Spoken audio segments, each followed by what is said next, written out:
I can't remember, what did I start off saying before? Good to go. So how do you tie your boat up? So I'm going to show you 3 different ways how best to tie your boat up, and common ways as well that you'll come across. So I'm going to show you how to tie up using a cleat, like we've got here, how you tie up using a riser and ring, and then how to tie up against a staghorn as well. So you want to come on down and take a look.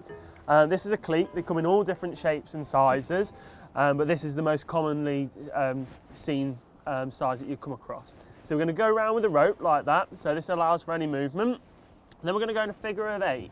So you do this probably up to 4 times, no need to do it anymore. Okay, so you'd leave it like that if we were in a lock or anything like that, because it allows for any movement and things. But then if you're mooring up linear like we are here, you just put a locking turn in and just pull it nice and tight, okay? So that just stops anything from moving around and your ropes coming undone, so it just pulls it nice and tight in there. So then what we'll do, I'll show you how we tie up to a ring and riser. I'll demonstrate using the cleat, so just bear with me while I untie this. Okay, so imagine this is your ring here, like that.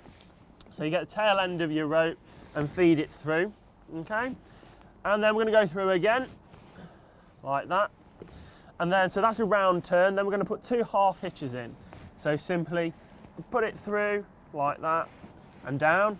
That's 1 half hitch, then round again, and down, your 2nd half hitch. Okay, so that is nice and secure. You don't need to overuse your rope or anything like that. So here's one I prepared earlier. So that's how it would look, okay? If you was tied on a ring. So it's nice and neat, a good example. Okay, so for the staghorn, I'm going to have to move over to a different boat. So we're going to go and take a look at Gwendolyn. So it's a really nice Dutch barge. The owners really do look after it, as you'll see. So let's just gather this rope up and things. If you want to follow me, it's a little bit slippy. The rain has cleared, thankfully, and the sun was on its way out. It doesn't look as promising now. So here's Gwendolyn there, okay? Like I say, really, really nice looking boat. The owners do look after it. So come on down.